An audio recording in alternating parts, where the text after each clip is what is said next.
What if the secret to mastering a complex new language or, even untangling a massive problem at work isn't found in a textbook or a lecture hall? Right, which is where we usually look for it. Exactly. What if the actual secret to learning is hidden in the exact moment you're staring blankly at your closet, completely paralyzed trying to pick out a t-shirt for the day? I mean, it sounds completely counterintuitive, right? Especially when we are so conditioned to associate learning with, like, grueling effort. Yeah, no pain, no gain, right. Exactly. But when we look at the cognitive science behind how our brains actually acquire and retain new information, well, those mundane, seemingly trivial moments are actually the optimal environments for encoding new knowledge. And that concept is basically the beating heart of today's deep dive. We are unpacking a transcript from a source called the English with Ava podcast. It's a really fascinating piece of material. It really is. On the surface, this material is designed to help learners improve their conversational English by walking through these relaxed, everyday scenarios. But as we dug into the methodology behind it, we realized there is a highly sophisticated behavioral framework hiding in plain sight. Yeah, hiding right there in the daily routine. So if you are listening to this right now while commuting or folding laundry or, I don't know, making your morning coffee, pay attention to what you're doing. Because the seemingly boring structure of your daily routine can actually be weaponized for self-improvement. And that framework all hinges on a concept in linguistics and psychology called the affective filter. The affective filter. Right.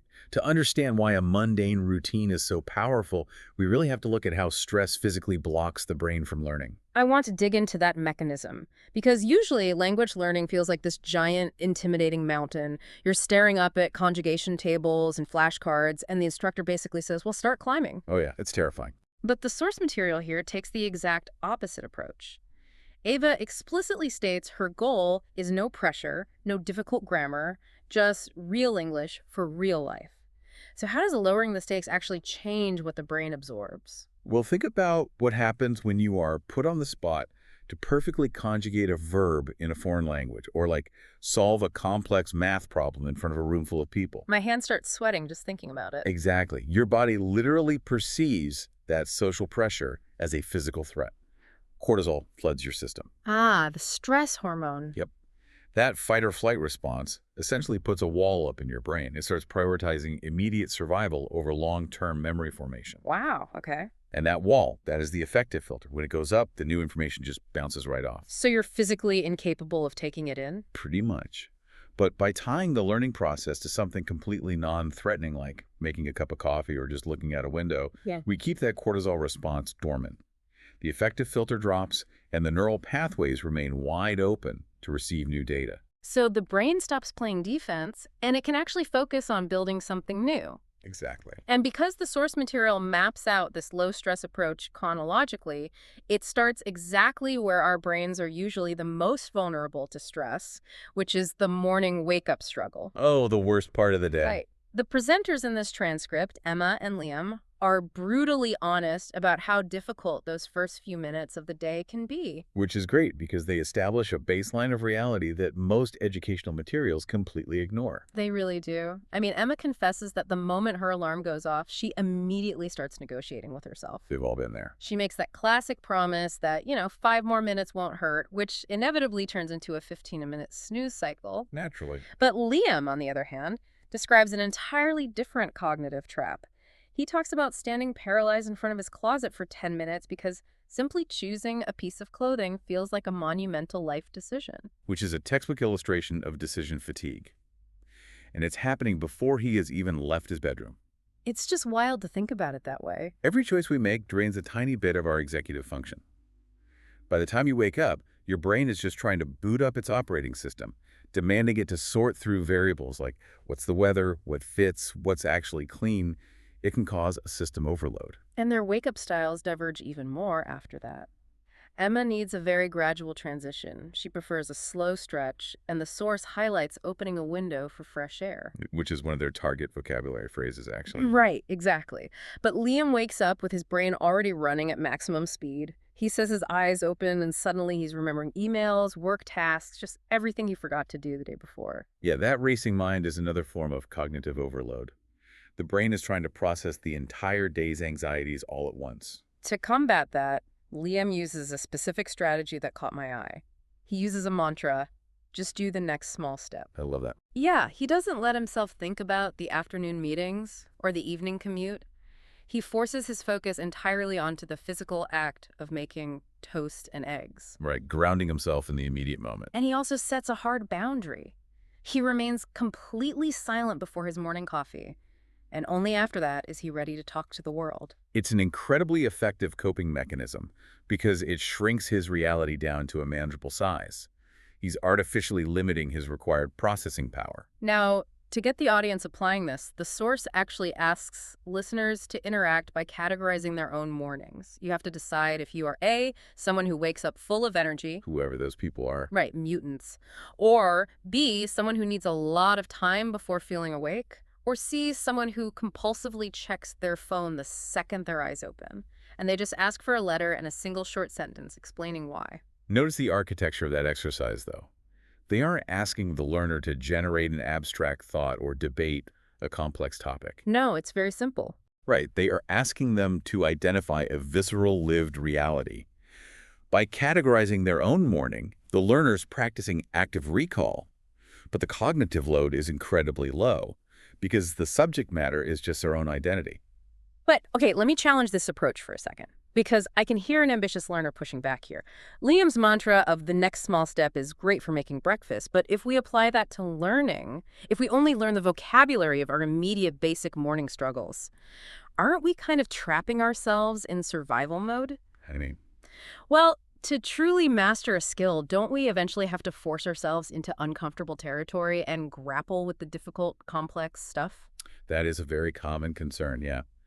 But it really misunderstands how the brain builds structural scaffolding. Okay, unpack that. Well, you can't construct the roof of a house before you pour the foundation, right? The source deliberately introduces foundational vocabulary here. Words like routine, stretch, and habit. Mastering these isn't about limiting your scope. It's about securing a beachhead in your mind. Securing a beachhead. So you're saying you establish a tiny safe zone first. Exactly. Think of a military operation landing on a hostile shore. You don't try to conquer the entire continent on the first day. That would be a total disaster. Right. You carve out one small, deeply fortified patch of sand. Once that area is secure, you can safely bring in heavier equipment and run supply lines inland. In cognitive terms, if you can confidently and automatically articulate your baseline reality like, I am tired, I need coffee, I am stretching, you have secured your linguistic beachhead. Oh, I see. So you don't have to think about the grammar of making toast anymore, which frees up the mental bandwidth to start forming more complex thoughts. Precisely. Fluency requires myelination. Myelination. Yeah, it's the physical coding of neural pathways that makes information travel faster in the brain. When the phrase, I need fresh air, becomes an automatic reflex rather than a clunky translation exercise, you have built the scaffolding required to support much heavier, more complex concepts down the line. That makes so much sense. Plus, you've built the one thing every learner needs most, proof that they can actually do it. Which completely reframes the idea of a mundane routine. It's not a rut, it's a launch pad. Exactly. Which brings us to the next phase of the source material. If the morning is all about tricking your brain into starting the engine, the evening routine they discuss presents a completely different cognitive challenge. Which is giving yourself permission to turn the engine off. Yes. The transition into the decompression zone. Emma illustrates this perfectly. She begins her evening with a deep physical breath and a firm verbal boundary. She actually tells herself out loud, the workday is over. Wow, out loud. Yeah. And Liam uses a physical cue. He makes a hot drink, sometimes coffee, sometimes herbal tea. The act of waiting for the water to boil and holding a warm mug signals to his nervous system that it's time to downshift. It's a physiological off-ramp. But what I found so fascinating about this section is what they don't say. They don't portray this aspirational, perfectly curated evening routine that you usually see on social media or in, like, textbook dialogues. Right, the flawless aesthetic. Exactly. Emma openly admits that her evenings aren't always peaceful, which is another target vocabulary word. She talks about how the kitchen might be a mess, her bedroom might be cluttered, and her to-do list is definitely not finished. I love that. They are actively refusing to sanitize the reality of the learner's life. And Liam drops a quote that honestly feels like it belongs in a therapy session rather than a language podcast. He says, "One difficult evening doesn't mean you're having a bad life." That's a great quote. The overarching message here is that you do not have to achieve perfection. Ah. You don't have to finish every chore and have a pristine house before you are allowed to feel comfortable and rest. It is a brilliant psychological maneuver, especially within the context of education. I see the life advice angle for sure. But connecting it back to the learning framework, I have a question. Yeah, go ahead. If someone's kitchen is a disaster and their life feels chaotic, wouldn't asking them to translate that chaos into a new language just add another layer of stress? Why wouldn't a learner just look at their messy house, feel totally overwhelmed, and tune out the lesson entirely? Because perfectionism is actually the tallest barrier to entry for any new skill. Traditional language materials almost exclusively feature artificial, pristine dialogues. Oh, true. You read transcripts about people having flawless days, going to the clean library, completing all their tasks. Right, the classic textbook characters who never spill coffee on themselves or oversleep. Exactly. And the implicit psychological message those textbooks send is that your environment and your thoughts must be orderly to be worth discussing. Wow, I never thought of it that way. If a learner feels they need a perfect day to legitimately practice their vocabulary, they will just keep waiting. That perfect day never arrives, so the practice never happens. Oh, I see. By actively validating the messy kitchen, the source is giving the learner permission to use the language right now in whatever messy state their life is currently in. It lowers the barrier to entry to zero. You don't need to clean your room to practice English, you just learn how to describe the mess. That's brilliant. It transforms the feeling of being overwhelmed from a reason to quit into the actual material of the lesson. Yeah. It makes the practice sustainable because it relies on the user's flawed reality, not some impossible fantasy. The mess literally becomes the curriculum. I love that. And once you accept the mess of your physical environment, the source material moves into the final and arguably most important layer of our daily routines. Right, how we navigate our emotional environment. Exactly. The back half of the transcript shifts away from physical chores and zeroes in on the vocabulary of human connection. This is where we see the physical habits acting as a delivery system for emotional intelligence. Yeah. Emma describes sitting with her parents after dinner. Sometimes they hash out the details of their workdays, sometimes they joke around, but she points out that often they don't say much at all. They just sit and enjoy the silence together. And Liam talks about a very different kind of bonding, right? He does. He connects with his brother by watching football matches. He jokes that disagreeing about their favorite teams is dangerous, but he admits that the friction actually makes the house feel warmer. It's the friction of intimacy. An argument over sports is a high-energy but ultimately safe interaction. The friction of intimacy, that is a great way to put it. Yeah. And the source doesn't assume everyone is living in a bustling family home either. They offer alternatives. Like what? Like pointing out that you can call a parent, send a voice note to a friend, or meet someone for a walk. They redefine the concept of home, not as a physical building, but as the people who care about you and improve your mood. Note the vocabulary targets being naturally woven in there. Care, mood, together. Exactly. And they also leave space for people who just need to be alone. Emma talks about spending 20 minutes reading by a window or watching the sunset to recharge. That sounds lovely. Yeah.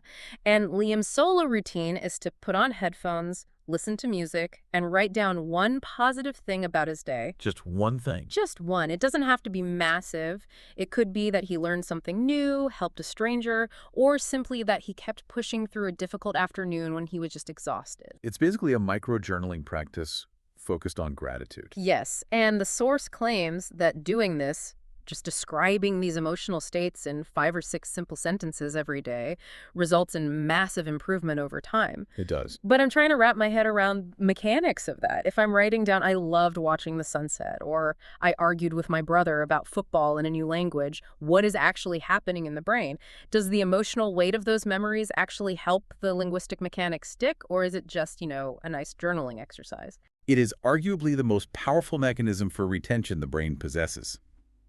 To understand why, we have to look at how the amygdala interacts with the hippocampus. Okay, break that down for me. What are those doing? Well, the hippocampus is the part of your brain responsible for forming new memories, like a new vocabulary word. Okay. But the hippocampus is constantly bombarded with data all day long. So it relies on the amygdala, which processes emotion, to tell it what to keep and what to throw away. Oh, interesting. Right. If you try to rote memorize a list of random verbs from a flashcard, your amygdala detects 0 emotional stakes. It doesn't tag the information as important for your survival or your social well-being, so the hippocampus routinely discards it. It just goes in one ear and out the other because the brain literally doesn't care. Exactly. But when you attach a new word to a profound lived experience, like the warmth of laughing with a parent, the safe adrenaline of arguing over a football match, or the deep relief of a quiet sunset, your amygdala floods the system with neurotransmitters like dopamine or oxytocin. It's paying attention now. Yes. It essentially takes a bright chemical highlighter to that new vocabulary word and tells the hippocampus, this feeling matters. Do not forget the tool we use to express it. Wow. So the emotion physically binds the language to your memory? It stops being abstract data and becomes part of your autobiographical memory. You aren't just learning the word positive.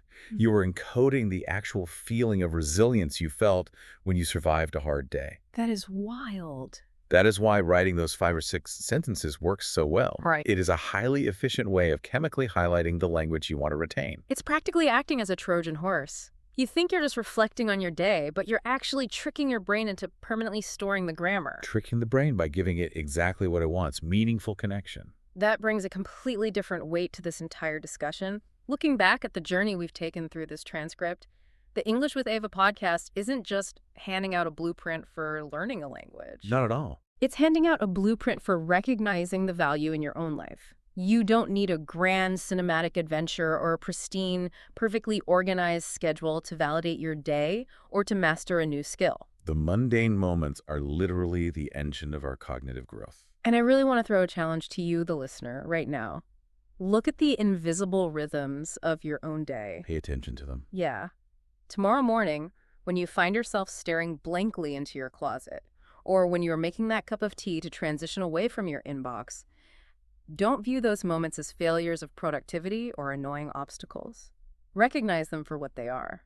They're the reliable, comforting scaffolding that keeps your mind grounded. They are the exact low-stress environments where your brain is most ready to build something new. And if we carry that logic forward, it actually leaves us with a fascinating provocation. Yeah, the source material ends by saying, every conversation is a new chance to grow.